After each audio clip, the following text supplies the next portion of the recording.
December 1944. Somewhere in the cold heart of England, rows of silver P-51 Mustangs sat beneath a bruised winter sky.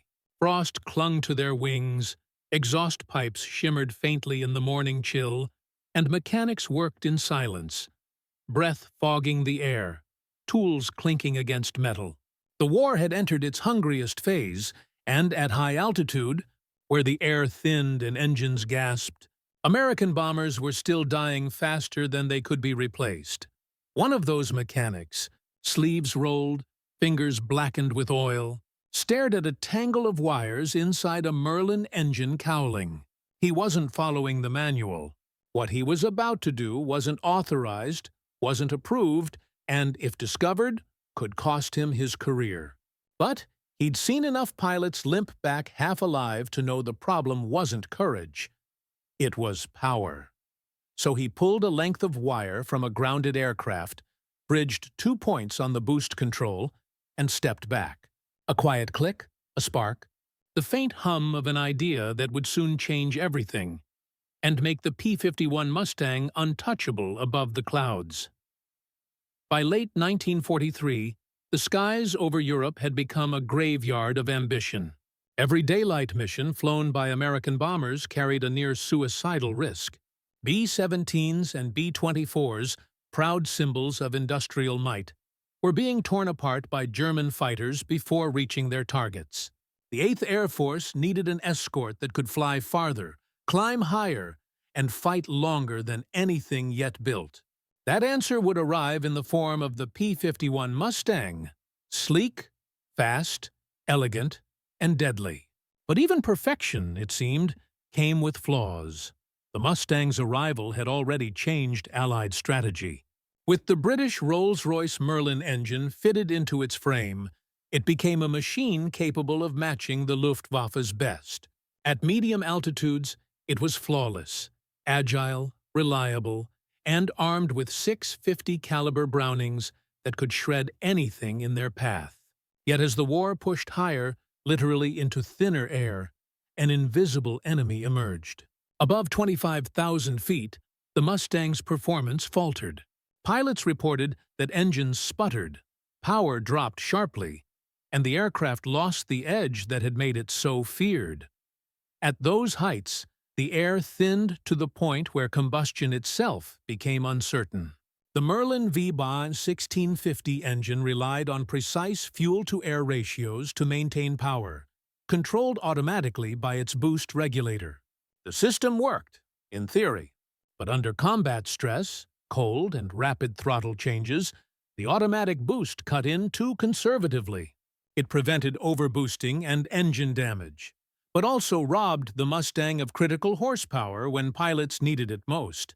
The Luftwaffe's FW-190s and Bf-109Gs, equipped with emergency boost systems, exploited this limitation, climbing above the Mustangs and striking from altitude before diving away. Mechanics at airfields across England heard the same frustrated complaints from returning pilots. "She just won't climb past 26,000. Power drops like a rock past 28. We're blind and slow up there." Some thought it was fuel quality. Others blamed temperature. But a handful of engineers suspected something mechanical, a limit written into the aircraft's very wiring. Among them was a crew chief attached to the 357th Fighter Group, a man whose name never officially appeared in reports, but whose handiwork would soon ripple through the air war. He wasn't an engineer by education, but by necessity. He understood engines the way a surgeon understands muscle and bone. For weeks he had studied the boost control schematics late into the night, tracing wires, noting connections, and asking quiet questions that made his superiors uneasy. The problem lay within a small, seemingly insignificant circuit, a safety governor designed to prevent overboosting the Merlin's supercharger. It worked by automatically cutting additional manifold pressure once the system reached its rated limit. Safe, reliable, and disastrous at 30,000 feet, where that limit left pilots crawling. The mechanic realized that if that circuit were interrupted or bypassed, the pilot could manually sustain higher boost pressure, effectively forcing the engine to deliver power normally unreachable at altitude. It was a dangerous idea. Overboosting risked piston damage, detonation, or complete engine failure. But the man had seen enough pilots die from underpowered climbs to believe that risk was worth taking. The manuals didn't mention such a modification because it wasn't supposed to exist. Still, in the dim light of a maintenance hangar, surrounded by the smell of oil and fuel, he began experimenting. One connection, one wire, one forbidden adjustment at a time. The Mustang was already a marvel of transatlantic cooperation, an American airframe powered by British engineering. Yet here, on this cold December airfield, it was an anonymous hand that quietly solved the puzzle neither nation's engineers had predicted. The wire hack would not appear in blueprints or manuals, but when tested, it unleashed a transformation. And soon, high above Germany, the pilots would feel the difference. And so would the Luftwaffe. The modification spread not through orders, but through whispers. Pilots noticed it first. A difference so subtle it seemed like luck. One Mustang, known for lagging at altitude, suddenly began pulling ahead in climbs. Its pilot, confused but thrilled, returned from escort duty claiming the aircraft felt alive above 30,000. Word reached neighboring squadrons, then neighboring hangars. Mechanics traded glances, curious but cautious. Someone had done something, and it worked. In the official chain of command, no one acknowledged the change. Modifying the Merlin engine's boost regulator was strictly forbidden. The system, manufactured under licensed British design, came with meticulous limitations to prevent accidents.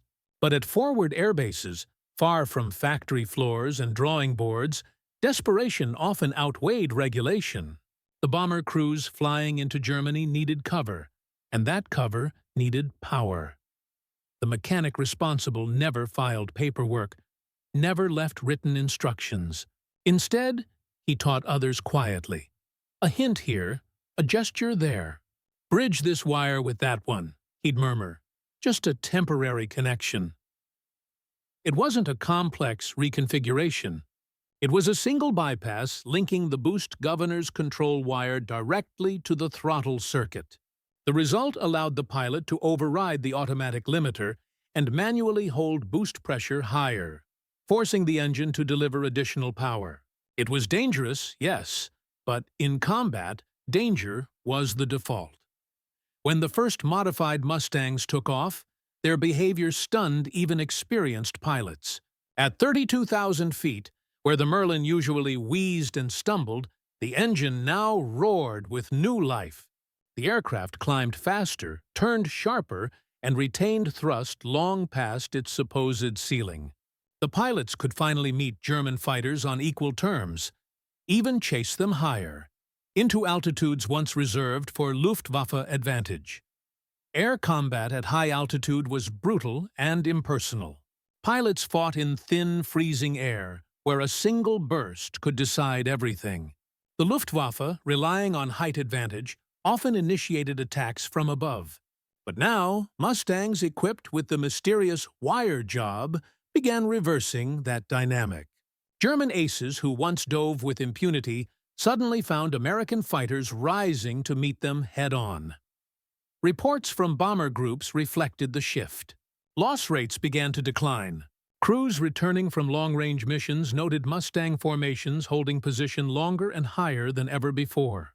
Analysts at 8th Air Force Headquarters credited improved tactics and pilot coordination, unaware that part of the miracle came from a handful of unauthorized wires twisting beneath engine panels. Of course, the risks remained real. The modified engines ran hotter, burned more fuel, and strained their internal components. Several failures occurred, cracked pistons, burnt valves, but the crews affected refused to expose the source. Hard flying, they wrote in maintenance logs. Cold weather wear. Anything to keep the trick alive. Because, in their eyes, the trade-off was worth it. The true genius of the modification wasn't its simplicity, but its philosophy. It defied the culture of blind obedience that dominated wartime engineering. Every part of the P-51 was designed to specification, certified by authorities thousands of miles from the front. Yet war rarely rewards rule followers. The Mustang's greatest leap forward came from one man who looked at the limits on paper and decided they didn't belong in the sky. By early 1945, the Mustang reigned supreme. Its range, speed, and newfound altitude performance allowed it to dominate both escort missions and free hunt operations. German pilots began to dread the silver wings that now appeared even above the contrails. And though official reports made no mention of any wire modification, maintenance, officers across England quietly began approving field-level adjustments as needed. It, too, wasn't just an improvement. It was evolution under fire. And as the war's final months unfolded, that single act of unauthorized ingenuity turned a superb aircraft into a near-perfect one. The stage was now set for the next chapter: how one hidden connection transformed the nature of air combat. Not in theory, but in blood and vapor trails, every innovation in war carries more than one story. Some belong to strategy, some to survival, and some to the quiet defiance of those who refuse to accept that good enough is good enough. The wire hack of the P-51 Mustang was all three: a convergence of engineering, instinct, and rebellion hidden beneath polished aluminum. He understood frustration the way pilots understood fear. Every time a Mustang returned limping, its engine coughing at high altitude, he saw wasted potential. "She can do more," he once said, wiping grease from his palms. "They just won't let her." His defiance wasn't arrogance. It was loyalty in its most dangerous form. He believed the aircraft deserved to fight at its best, even if the manuals disagreed. Within weeks, other mechanics began following his lead. A quiet fraternity emerged across the airfields. Men who passed around cigarette tins holding scraps of wire, murmuring about that mod from the 357th. They operated without sanction, without recognition, but with the unspoken agreement that saving a pilot was worth any reprimand. It was rebellion disguised as maintenance. High-altitude combat demanded more than bravery. The Luftwaffe's late-war fighters exploited altitude as a weapon. Their Daimler-Benz engines, fitted with methanol water injection and emergency boost, allowed them to strike from above, dictate engagement terms, and vanish into the thin air. Allied pilots knew the pattern too well: climb, stall, fall. The Mustang's previous ceiling disadvantage meant they often entered battle already one step behind. The wire hack flipped that balance. Suddenly, American fighters could meet the Germans where they once held supremacy. Pilots began reporting engagements where the Mustang maintained pursuit even as enemy aircraft tried to climb into safety. One ace described it as, like she found her breath again, like she wanted to go higher. The newfound performance allowed Mustangs to escort bombers all the way to Berlin and back without losing pace. It changed not only tactics, but morale. Dogfights at 30,000 feet became contests of endurance and precision. The modified Mustangs, now capable of holding steady power, could outturn and outlast opponents whose engines were pushed beyond tolerance. Luftwaffe pilots, used to dictating the vertical, found themselves trapped in duels they could no longer escape. The legend of the P-51's invincibility at altitude was born not from official upgrades, but from the courage of field mechanics who rewired possibility. Every unauthorized act in wartime dances on the edge of treason and genius. The mechanic's decision raised an unspoken question that lingers in every army. When is it right to disobey? The war machine depends on discipline, yet progress often begins where obedience ends. By any regulation, the wire job was sabotage. By any human measure, it was salvation. Commanders who discovered the modification faced a dilemma: punish innovation and risk losing effectiveness, or turn a blind eye and preserve victory. Most chose the latter. Quietly, without acknowledgement, they allowed the practice to spread. It was an unspoken alliance between those who wrote the rules and those who bent them for survival. The mechanic himself never sought praise. In a letter found years later among squadron records, a pilot recalled him saying, "The rule book doesn't fly the mission. You do." That single line captured the spirit of wartime invention. The understanding that survival often depends on the courage to do the wrong thing for the right reason. The P-51's supremacy in the skies was more than the triumph of design. It was proof that human audacity could outpace the systems meant to contain it. At first, higher command reacted with silence. Field reports mentioned exceptional engine performance at altitude, but no one dared to ask why. By early 1945, rumors reached technical inspection units.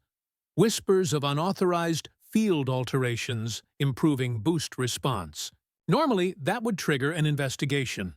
But with victory in sight and losses still heavy, few officers were willing to disrupt success. Brigadier General William Kepner, overseeing 8th Fighter Command, reportedly learned of the modification from a squadron briefing. His response was characteristically pragmatic. "If it works, it works. Just don't blow yourselves up." That was as close to approval as the mechanics ever got. Within weeks, engineering officers began quietly instructing their teams to check for consistency in boost wiring. Code for ensuring the modification was applied correctly rather than removing it. Leadership understood the truth. Wars are not won by perfect machines, but by imperfect men who push them further than intended. The wire job represented the kind of initiative military bureaucracy often stifled, but also depended upon when crisis demanded. Commanders couldn't formally endorse it, yet they quietly encouraged it by omission. It became the open secret of the Air War's final months. For German pilots, the change appeared without warning. By the winter of 1944, the Luftwaffe's fighter arm was a shadow of its former strength. Its veterans depleted, its fuel scarce, its skies dominated by silver contrails. Still, altitude had always been their last advantage. The Focke-Wulf 100D Dora and the Messerschmitt Bf 109K could still operate effectively above 30,000 feet, where most Allied fighters struggled to follow. Then something changed. Reports filtered through Luftwaffe Reich Command. American Mustangs were climbing higher, faster, and staying there. Pilots described dogfights where Mustangs not only held altitude, but initiated attacks from above. One German ace compared it bitterly to fighting gravity itself. They rose when they should have fallen. Intelligence officers suspected a new supercharger upgrade, perhaps even a modified fuel mixture or higher octane blend. None guessed the truth, that it was a single strand of wire altering the limits of the engine's heart. The Luftwaffe, obsessed with technical superiority, failed to realize they were being outwitted not by laboratories, but by the resourcefulness of men with pliers and nerve. Morale is a weapon as sharp as any bullet. When word of the wire job spread, belief itself became part of the Mustang's power. Pilots flew differently, confident in their ability to outclimb and outfight.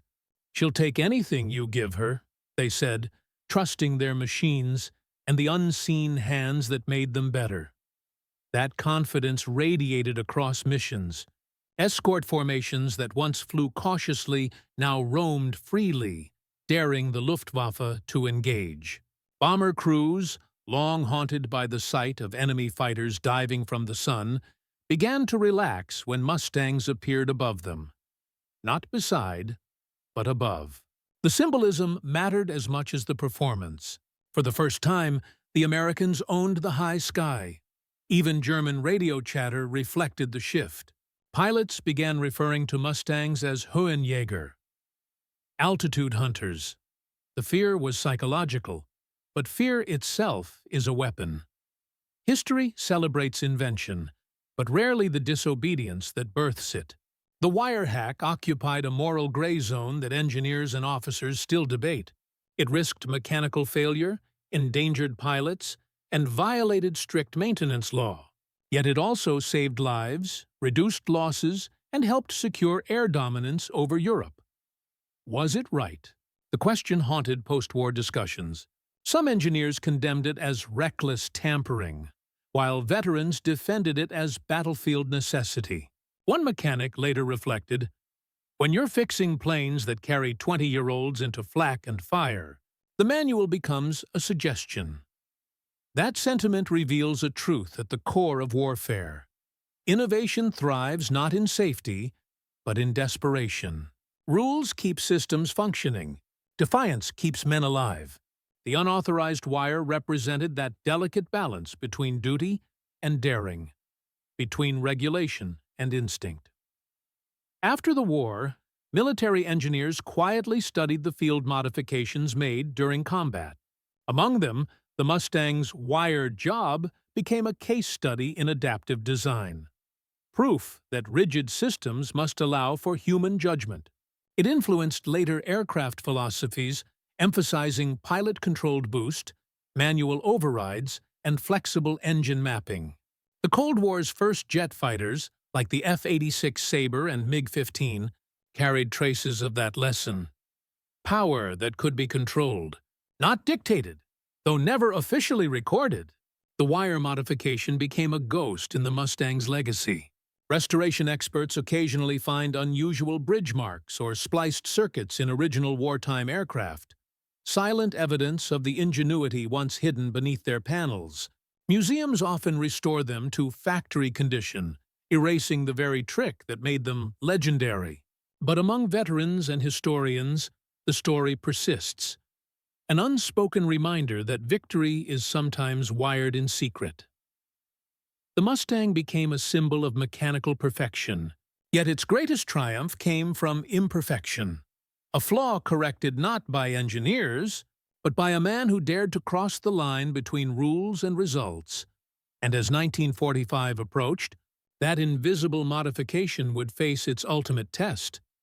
The decisive battles above Germany, where altitude meant survival, and every advantage was earned by courage and wire. February 1945. The European sky was a frozen graveyard of contrails and smoke. Thousands of feet below, cities burned. Above, the fight for air supremacy reached its last brutal crescendo. The 8th Air Force prepared its most ambitious mission yet. Deep penetration raids into Germany's industrial heartland, targeting oil facilities near Merseburg, synthetic fuel plants at Leuna, and aircraft factories scattered along the Ruhr. These were missions measured not in miles, but in survival minutes. Before takeoff, mechanics worked through the night. Among them were the quiet men who'd wired their Mustangs differently. No speeches, no orders, no recognition, just the steady rhythm of wrenches and the faint hiss of fuel lines. They knew that once those planes rose above 25,000 feet, their work would either save lives or explode engines. The gamble was now part of history. At dawn, the field came alive. Engines roared, frost melted off wings, and squadrons lifted into the pale sky. The first waves formed a silver river of P-51s guarding the bombers that lumbered eastward, B-17s and B-24s carrying the war's final promise, unconditional defeat for Nazi Germany. As the formation neared Leipzig, radar screens in Germany began to pulse with activity. The Luftwaffe was waiting. What remained of its fighter force scrambled from airfields across central Germany. Messerschmitt Bf-109Ks and Focke-Wulf 190Ds, sleek predators climbing desperately to intercept. Though crippled by fuel shortages, German command threw everything it had left into the air. For years, altitude had been the Luftwaffe's last sanctuary. There, thin air favored the lighter, high-compression German engines. American fighters often struggled, their boost controls limited to prevent overheating. But this time, something was different. As the first dogfights began above 30,000 feet, German pilots immediately sensed it. The Mustangs were no longer gasping for power. They were climbing with terrifying ease, holding altitude, turning inside German arcs. Lieutenant Karl-Heinz Kruger, flying a 109K from Jagdgeschwader 300, later recalled, "They came up to us like we were standing still. The Mustang was never supposed to do that." Over the Leuna works, the air turned into a cyclone of twisting vapor trails. American bombers pressed on through flak bursts, while their escort carved through the interceptors. Every time a Mustang broke formation to pursue, it climbed instead of diving. That single difference shattered German confidence. Their pilots, trained to use the high-altitude advantage, now found themselves on equal, even inferior, footing. Captain James "Red" Watson, flying with the 357th Fighter Group, described the moment it clicked. "We were above them, actually above the Doras. And the boys couldn't believe it. We'd never been able to hold like that before. I remember thinking, whatever those ground crews did, it worked." His words echoed across radio channels filled with adrenaline and disbelief. The modification had turned what was once a defensive escort plane into a predator capable of dictating combat. Pilots no longer feared the climb. They owned it. For the Luftwaffe, the shock was immediate and devastating. Dozens of interceptors were downed that day. Some simply broke off combat, diving to escape oxygen starvation as Mustangs pressed from above. Others were lost to engine failures brought on by desperate overboosting attempts, trying to match a power they couldn't understand. In the chaos, bomber losses dropped dramatically. The formations reached their targets, delivered destruction upon the refineries, and turned west for home with minimal casualties. Analysts later described it as the moment the air over Germany changed color. And yet, in official reports, there was no mention of wires, no commendation for mechanics. The victory was attributed to improved tactics, weather conditions, and pilot performance. But the men who turned spanners and soldering irons knew better. Beneath every P-51's gleaming nose, hidden under layers of aluminum and secrecy, their work had made the impossible real. That February mission marked the point of no return for the Luftwaffe. Never again would German fighters control altitude. Never again would American bombers fly without reaching their targets. The balance of air power had tilted, and it would never recover. As the sun set on the smoking fields of Saxony, pilots returned to base exhausted but alive. Ground crews waited anxiously, counting every return. When engines cooled and cockpits opened, the mechanics pretended not to notice the knowing nods from pilots. No medals, no records, just respect. It was a victory wired into silence. By March 1945, the Allied air war had transformed into a storm Germany could no longer weather. Factories lay in ruins, transport systems choked, and cities burned under the relentless rhythm of daylight bombing. Yet, above all destruction, the true battle was still fought in the cold silence of high altitude, where the air was thin, the engines screamed, and the outcome of the entire campaign depended on which machine could climb higher, last longer, and strike first. The Mustangs, with their secret wire hack, now owned that altitude. Squadrons once forced to disengage above 25,000 feet now hunted at 35,000, pushing into the stratosphere like predators unchained. What had begun as a field experiment had evolved into an invisible revolution. Commanders never wrote it down. Engineers never filed it. But every mission that returned intact wrote its truth in vapor trails. March 14th brought the ultimate test. Operation Clarion, the massive Allied strike designed to cripple what remained of Germany's transport network. Over 10,000 aircraft took to the skies that morning, covering targets across northern and central Germany. For the Mustang groups assigned to deep escort, It meant flying higher and longer than ever before, protecting bombers over a shattered but still defiant enemy. The Luftwaffe scrambled in desperation. Units from JG-2, JG-26, and JG-301, names once synonymous with air superiority, launched in scattered formations. Their pilots were young, often half-trained, flying machines that were barely serviceable. But they climbed anyway, clinging to the one tactic that had once worked: attacking from above, in the sun. This time, the sun betrayed them. As the Germans broke through cloud cover, expecting helpless bombers below, they met Mustangs coming down from higher still, sleek, silver, and impossibly fast. The altitude advantage, their last shield, had vanished. Radio chatter turned frantic. "Sie sind über uns!" "They're above us!" The message repeated across German frequencies. Allied pilots dove through the scattered clouds, cannons flashing in the thin air. One German ace later recalled, "They came from where no American plane had come before. It was like gravity had changed sides." At 36,000 feet over the Rhine, a duel unfolded that symbolized the new reality. Two Messerschmitt 109Ks tried to climb into firing position, but their engines, straining against altitude and fuel starvation, faltered. The lead Mustang rolled inverted, dropped behind them, and opened fire. Both German aircraft disintegrated in bursts of flame and vapor. The pilot, Lieutenant Don Blakesley, said later, "They didn't stand a chance. We were breathing air they couldn't reach." Across the front, reports mirrored the same story.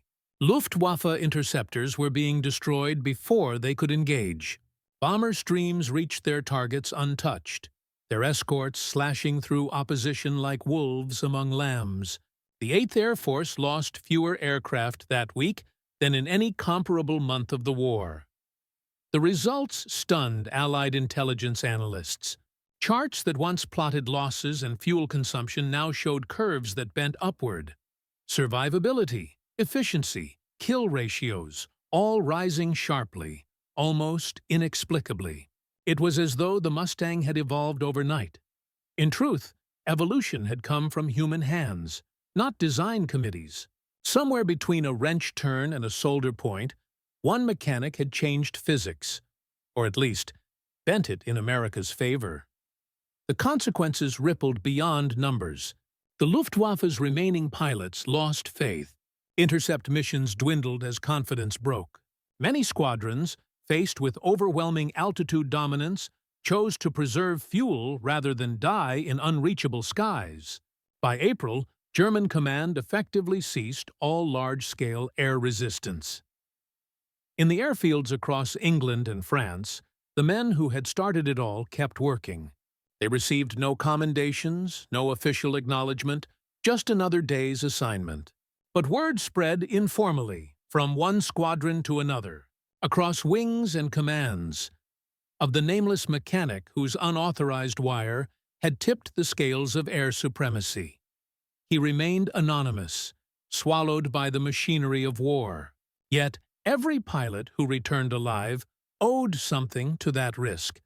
When Berlin finally fell, the Mustang flew above it, serene, powerful, untouchable. It was no longer just a machine of war. It was the embodiment of ingenuity under pressure, of defiance hidden in the smallest circuits. History would remember the P-51 as a perfect aircraft, elegant, balanced, unstoppable. Few would ever know that its perfection came from imperfection, from a violation of protocol buried beneath panels of aluminum. The war in the air was ending, but its most defining secret had never been written down. It was soldered instead, in silence, between 2 points of wire, the bridge between rules and survival. By April 1945, the skies above Europe belonged entirely to the Allies. The Luftwaffe, once the terror of Europe, was broken beyond recovery. Its fuel reserves had collapsed, its airfields were bombed to rubble, and its pilots were either captured, grounded, or gone. Yet amid the celebration of victory, The story of why the balance had shifted so decisively remained half-buried beneath the formal reports and post-mission summaries. Official documents credited the P-51 Mustang's superior performance and altitude capability for the final air dominance. Engineers cited the reliability of the Merlin engine and the precision of Allied logistics. None mentioned the thin copper wire that quietly redefined the aircraft's limits. That omission was deliberate. Command couldn't officially acknowledge a breach of regulation, no matter how effective it proved. But the pilots knew. In mess halls and debrief tents, stories spread of boosted Mustangs that could climb past 35,000 without losing breath. The wire job became a kind of legend. Never written, but always remembered. Mechanics passed it down like folklore. A trick whispered over engine noise. A secret born not from manuals, but from desperation and intuition. Those who'd taken the risk did so, knowing they might be court-martialed if discovered. Instead, they became silent heroes. When peace came, most returned home quietly. Factory workers, engineers, farmers again. Never telling the full story of the nights they bent the rules to save the men who flew above them. For the Mustang squadrons, the change was measurable in survival. Loss rates plummeted in the war's final 3 months. Escort missions, once considered suicide runs, now ended with nearly every bomber returning. Pilots who'd once braced for death in flak and fire now finished their tours alive, because their planes could finally match, even exceed, the enemy at the highest altitudes. The results reshaped Allied strategy for the closing campaigns. With the skies secure, bombing shifted toward precision targets. Bridges, oil reserves, and remaining transport hubs. Every strike hastened the collapse of Germany's war machine. By the time Allied troops crossed the Rhine, the Luftwaffe no longer had the power to challenge them. Air superiority, once contested minute by minute, was now absolute. And within that supremacy lay an irony only the ground crews fully appreciated. The P-51 Mustang had been engineered to perfection on paper, but it was human imperfection, the willingness to question, to tinker, to defy, that turned theory into dominance. The manuals had been written by engineers. Victory was wired by mechanics. Decades later, when historians reviewed the logs, the mystery persisted. Test reports noted unexplained variance in boost readings during early 1945 operations. Some restoration experts found evidence of minor electrical alterations in surviving aircraft. Disconnected, corroded, unexplained. None could trace them to an official order. The war had moved too fast for paperwork, too chaotically for clarity. What remained was legend, the mechanic's touch that made the Mustang more than a machine. And though the man behind the first wire job never claimed recognition, his legacy echoed in every altitude record the Mustang set, every escort mission that ended safely, every bomber crew that watched contrails above, instead of enemy silhouettes diving from them. The sky had been won not just by might, but by minds, by those who dared to change what they were told not to. When the war ended in May 1945, the airfields that once trembled under constant sorties fell silent.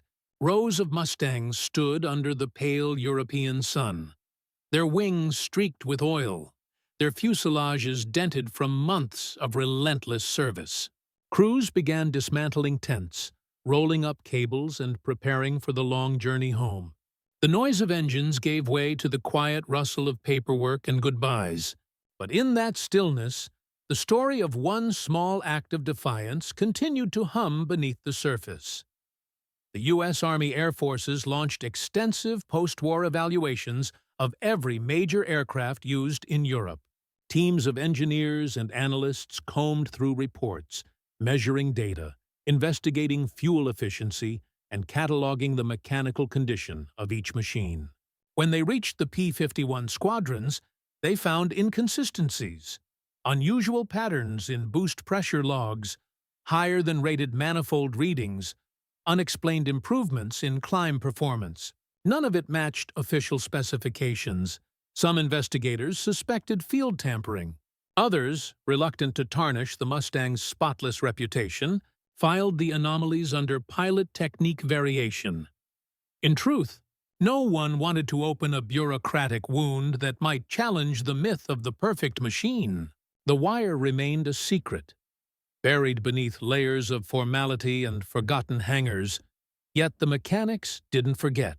Veterans who served in maintenance crews often spoke, decades later, with quiet pride.